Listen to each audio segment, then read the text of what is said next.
I will say that inflation and rising costs is directly impacting people in the heart of the heartland, including in my home state of Iowa.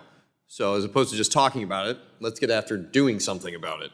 This situation was made worse by proxy advisor firms and their robo-voting that put millions of Americans' 401k and pensions at risk. This is happening as half of Iowans rely on some type of retirement account to pay for their future, their kids, 429s programs, or simply to buy a home. So let's get to it. Mr. Copeland, are you aware that only 2 firms control approximately 97% of the proxy advisory market, and how does this effective duopoly really limit investors' choices? Yes, I mean, the percentage may or may not be exactly that, but it's a massive percentage. Over 90% of voting is controlled by the 2 foreign-owned firms, Glass Lewis and ISS. And how does it limit choices? I mean, listen, it's a hard market to break into because it's not a big market where you're going to get venture capital throwing money in it. There's not a huge amount of money in it. They're paid a premium because people want control over the voting, not because it's a great business model.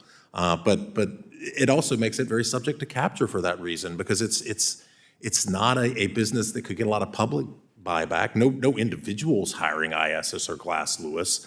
And so they can be sort of captured by these activist forces, the professional activist forces, and they make more money when they're more supportive of this environmental and social activism because the companies pay them to leave them alone, et cetera, et cetera. So. And I think you're absolutely right here. These are both foreign entities influencing a U.S. market.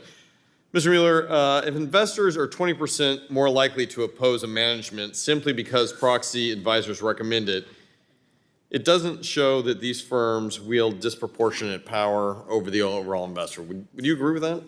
Yes, I do, and it's not just correlation. There's evidence of causation. When these firms flip their votes, occasionally they do it. It's rare, but you see that 20% flip right away. All right, so now that we've kind of laid the base ground for this, let's consider the influence of proxy firms over voting outcomes. I think you would agree, as you just highlighted, that the practice of robo-voting, especially how robo-voting works, is not only troubling, but where investors automatically adopt a proxy advisor's recommendation, silences the First Amendment rights of our retirees. I've got a bill out there. It's called Protecting American Savings Act. It requires the SEC to finalize rules prohibiting the use of robo-voting with respect to votes related to proxy advisors. So, Mr. Copeland, I'm going to come back to you on this. Do you think this would help restore accountability of fund managers? Many of them are handling trillions of dollars in retirement savings. Yes, as Mr. Copeland said, particularly for many of the smaller administrators, there's no motivation for them to take the time to do an independent review and analysis and actually exercise their fiduciary duties before voting. Instead, they have blind reliance on the proxy advisory firms. And I would highlight here, it also ensures that this voting is optional, which is important to protect our shareholders, particularly our retirees, from being dragged into these often very social-focused political fights, and allows them to just really focus on getting their retirement. Mr. Coleman, I think that's very important to do statutorily. I mean, the SEC's moved that way in guidance, but these proxy advisors came about in part because first the DOL and then the SEC said, well, you've got a fiduciary duty to vote, here's a safe harbor, and it really empowered these firms. And so now, while they've clarified this could always swing back, it could always change. So I think making it clear in statute would be very useful.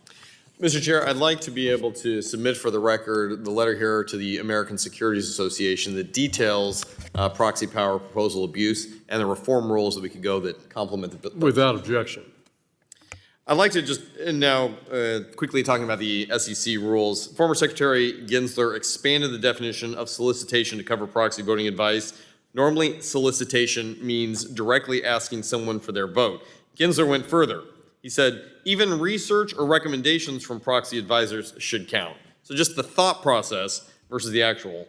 Mr. Coleman, do you believe that the SEC exceeded their authority by going from asking for it to just implying that people should be able to do this? Yeah, I mean, the DC certainly just said that. When they struck it down, you're exactly right. But that's why it's important for this body to act in this space, I think, because I do think that the proxy advisory firms should be regulated in some form. Yeah, absolutely. Thank you, Mr. Chair. Would yield back the remainder of my time.